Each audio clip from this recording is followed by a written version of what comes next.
Vishwakarma foundry works, Tanda, Ambedkar Nagar, UP. कृषि यंत्रों के क्षेत्र में एक जाना पहचाना नाम। सभी प्रकार के कृषि यंत्रों पे 50 से 60% सरकारी सब्सिडी उपलब्ध है। संपर्क करें।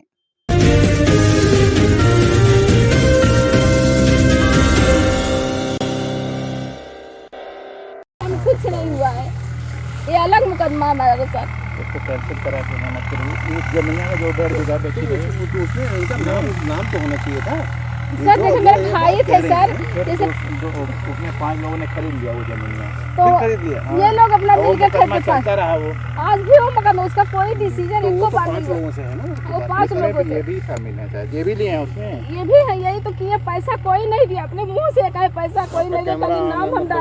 इंसाफ के लिए दर दर भटकती लाचार बेसहारा महिला, कब सुनोगे साहब? जबरा मारे रोवे न दे, जिसकी लाठी उसी की भैंस। कुछ ऐसे मुहावरे हैं जो आज की परिस्थितियों में आम लोगों पर पूरी तरीके से सटीक बैठती हैं, जो शासन प्रशासन के द्वारा लगातार कहीं न कहीं सताए जा रहे हैं। और सबसे हैरान करने वाली बात है, ऐसे लोगों को किसी भी तरीके से प्रशासन में बैठे अफसरों से कोई राहत भी नहीं मिलती, ना ही इनकी कहीं कोई सुनवाई होती है। ऐसी ही एक महिला हैं रीता श्रीवास्तव, ग्राम हंसापुर, पहाड़पुर, थाना व पोस्ट इब्राहिमपुर, तहसील टांडा, जिनकी ज़मीन का विवाद न्यायालय में लंबित है, लेकिन अधिकारियों ने इसके बावजूद इनकी ज़मीन पर ज़बरदस्ती कब्जा करवा दिया। भले ही प्रशासन सहयोग ना करे, किंतु गांव वालों का पूरा सहयोग और समर्थन उस मजबूर महिला के साथ दिखाई पड़ता है, जो चीख चीख कर उसके पक्ष में ये बात बार बार कहते हैं कि उसके साथ घोर अन्याय हुआ है। दबंगों ने उसके बीमार और अर्धविकसित पिता से ज़बरदस्ती बैनामा करवा लिया और 3-4 महीने तक दबंगों ने उनको ज़बरदस्ती एक कमरे में बंद रखा, जिन्हें घर वालों और गांव वालों के सहयोग से ज़बरदस्ती उन बदमाशों के चंगुल से मुक्त कराया गया, जिनकी चंद दिनों में मृत्यु हो गई। इंसाफ के लिए दर दर भटकती, ठोकरें खाती, आज भी उसका संघर्ष जारी है, इस आशा में कि कोई तो ईमानदार अधिकारी उसकी बात सुनेगा ज़रूर, इंसाफ करेगा ज़रूर, क्योंकि ऊपर वाले के यहाँ देर है मगर अंधेर नहीं। शर्मसार होती मानवता, जिसकी लाठी उसी की भैंस। निश्चित रूप से आज की परिस्थितियों में समाज का जो माहौल है, जीरो टॉलरेंस की बात करने वाली योगी सरकार कितनी भी भ्रष्टाचार मुक्त सरकार देने का वादा कर ले, लेकिन सरकार में काम करने वाले कर्मचारी जब तक ईमानदार नहीं होंगे, तब तक कोई भी सरकार किसी का भला नहीं कर सकती, किसी पीड़ित को न्याय नहीं दिला सकती। आज मैं बात करूंगा एक ऐसे गांव, हंसा पहाड़पुर एक गांव है, तहसील टांडा में, थाना इब्राहिमपुर पड़ता है। वहां की एक महिला है, महिला का नाम है रीता श्रीवास्तव, जिनका मामला ज़मीन का न्यायालय में लंबित है। लेकिन ज़मीन में मामला लंबित होने के बाद, मुकदमा होने के दौरान भी जिस व्यक्ति से उनका मुकदमा चल रहा है, वो व्यक्ति डीएम का कुलीग है, यानी कि उनके अधीनस्थ एक कर्मचारी है। लेकिन आज उसकी दबंगई, और दबंगई का ही नतीजा है कि उस व्यक्ति के जरिए पूरा प्रशासनिक अमला पूरी तरीके से उस महिला के खिलाफ हो जाता है, और मुकदमे के दौरान ही उस महिला को इंसाफ नहीं मिलता है और उसकी ज़मीन पे दबंगों द्वारा कब्जा हो जाता है, और पूरा प्रशासनिक अमला मिलके उस महिला की ज़मीन पे कब्जा करवा देते हैं। अब देखने और समझने वाली बात यह है कि कोई लाचार हो, मजबूर हो, परेशान हो, तो उसके लिए शासन प्रशासन में न्याय की कोई व्यवस्था नहीं है। लगता ऐसे ही है, क्योंकि जिस तरीके से आज लोग सांप्रदायिकता की बात करते हैं, मैं हंसा पहाड़पुर गांव की नज़ीर देना चाहता हूँ, उदाहरण देना चाहता हूँ कि लोग सांप्रदायिकता की बात करते हैं। 80% मुस्लिम आबादी उस गांव की है, बावजूद इसके पूरा गांव उस महिला के सपोर्ट में खड़ा है। क्यों? सारी सच्चाई वो जानता है। गांव का एक बच्चा ये कहने के लिए मजबूर है और कहता है साथ बहुत गलत हुआ है, और वो हर जगह उस महिला के न्याय के लिए लड़ने के लिए तैयार है, न्यायालय तक जाने के लिए तैयार है। लेकिन इन अधिकारियों के कान पे जू नहीं रेंगती, प्रशासनिक अमला किसी गरीब के लिए नहीं है। आइए सुनते हैं उस महिला ने क्या कहा और उन गांव वालों ने क्या कहा। यह मैं रीता श्रीवास्तव, खानसा पहाड़पुर की रहने वाली हूँ, तहसील टांडा, जिला अम्बेडकर नगर है। मेरा मामला ज़मीन का है। राम शंकर वर्मा है, जगनपुर के हैं। मेरे पिताजी से वो मतलब एसपी लिपिक थे, उनकी मां संतुलन ठीक नहीं थी, ज़बरदस्ती हमारे पिताजी से बंद करके खेत को लिखा है 3.5 बीघा, 1.5 बीघा का हमारा यहाँ तहसील मतलब यहाँ सिविल जज के यहाँ 1.5 बीघा का कोई फैसला नहीं हुआ है। और 3.5 बीघा का हमारा हाई कोर्ट लखनऊ में है मुकदमा। 35 साल से आज तक हम काबिज थे। तहसीलदार ज़बरदस्ती जाके हमारे मतलब खेत पे उनसे कब्जा ही मई में 18 मई को हमारा करवाए जोतवाए हैं ज़बरदस्ती भैया। हाँ, इसकी सुनवाई हमारे कहीं नहीं, हम सब के यहाँ मतलब तहसीलदार डीएम तक का गया है। डीएम क्या कहे, डीएम कहते हैं हमारा फर्जी है, मुकदमा फर्जी करके यहाँ उसका खतरा खेतौनी। अरे खतरे खेतौनी के नाते हमारे पिताजी से करवाए थे, तभी तो हम लड़े। हमारे लगते क्या हैं, और उनका लड़का स्टोनो उनका, उसी वजह से हमसे खुद डीएम कहे कि वो तो मेरा स्टोनो है।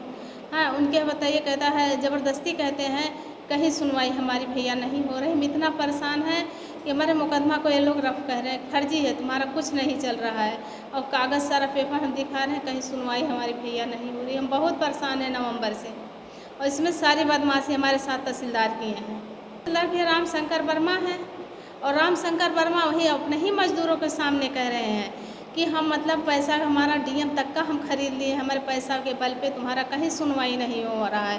यही चीज़ हम कहे कि चलिए ठीक है, आपका प्रशासन खरीद ले। प्रशासन अटके, हमारी मोबाइल को छीने, सारा डाटा हमारा ले लिए, उसमें से तीनों मोबाइल को छीन के डाटा ले लिया, जबकि ना कुछ कर। अगर ये सही काम अपना कर रहे हैं तो वीडियो या किसी चीज़ बनाने से हमारा काहे मोबाइल भैया छीन लिए। ये मोबाइल छीने, उसके बाद सारा डाटा हमारा उसमें का एकदम ले लिए हैं। अब बताइए इतना पैसा, कहीं सुनवाई भैया नहीं हो रही है। डीएम तक यहाँ गए, कहते हैं हमारा फर्जी है।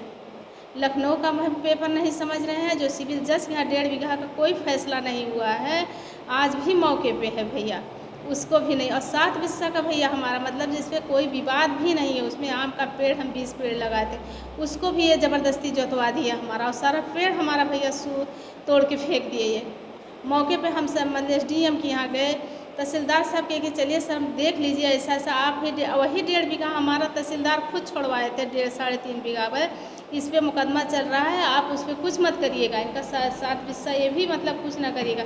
उसके बाद हम एप्लीकेशन एसओ के यहाँ छोड़े, डीएम के यहाँ से आज तक परेशान।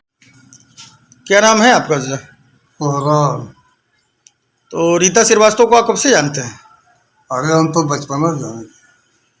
तो आपके अभी खेत पे जो है कुछ लोगों ने कब्जा कर लिया है, तो उस मामले में आपका क्या कहना है? वो ज़बरदस्ती कब्जा दिया, उनका कोई हक नहीं। उनके बाप कुछ दिमाग के हल लोग रहे, वो ले जा करके वहाँ अपने घर जाए गए, वहाँ फिर बैनामा कराए, काम किए।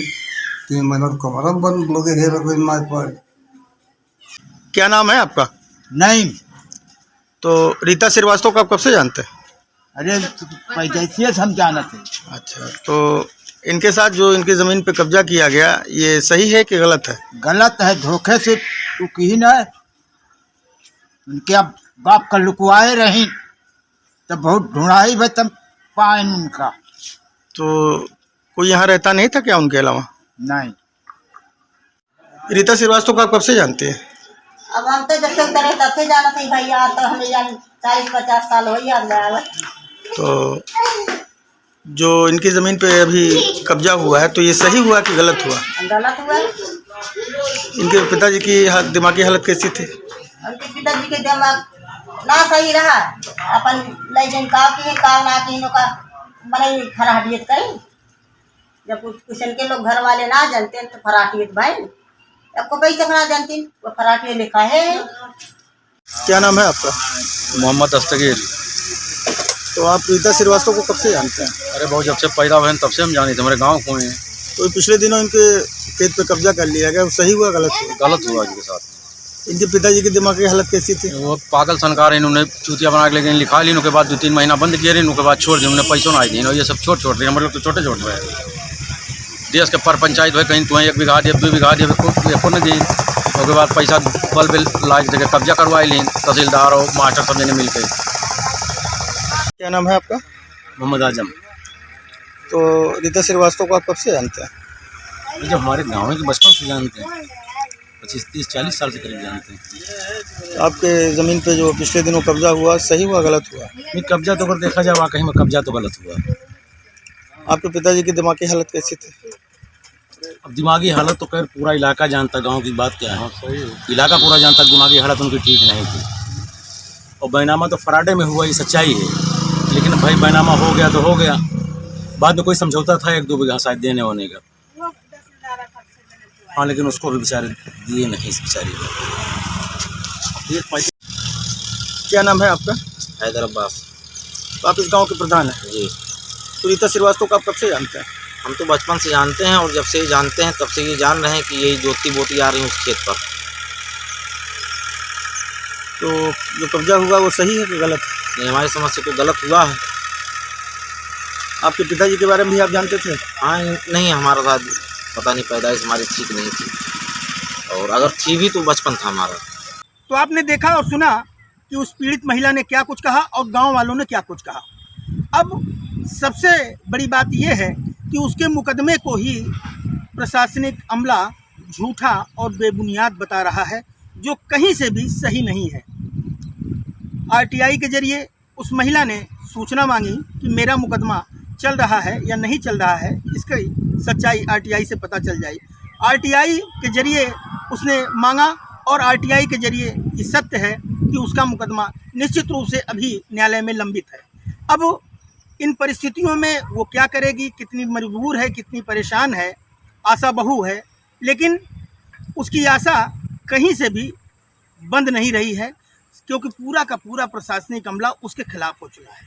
वो अकेले संघर्ष कर रही है, लेकिन हर कोई ये जानता है कि मारे मारे गली गली में जिस मंजिल को ढूंढ रहे वो भी हमको ढूंढ रही हो, ऐसा भी हो सकता है। यूपी न्यूज अर्बन पंचायती से कैमरामैन वर्षिप टंडन के साथ मैं रवि श्रीवास्तव, अम्बेडकर नगर। कृषि सेल्स कॉर्पोरेशन निर्माता मिनी राइस प्लांट एवं स्पेयर पार्ट्स आधुनिक राइस प्लांट लगवाने एवं बेचने के लिए संपर्क करें। मुबारकपुर टांडा, अम्बेडकर नगर, यूपी। अधिक जानकारी के लिए दिए गए नंबरों पर संपर्क करें।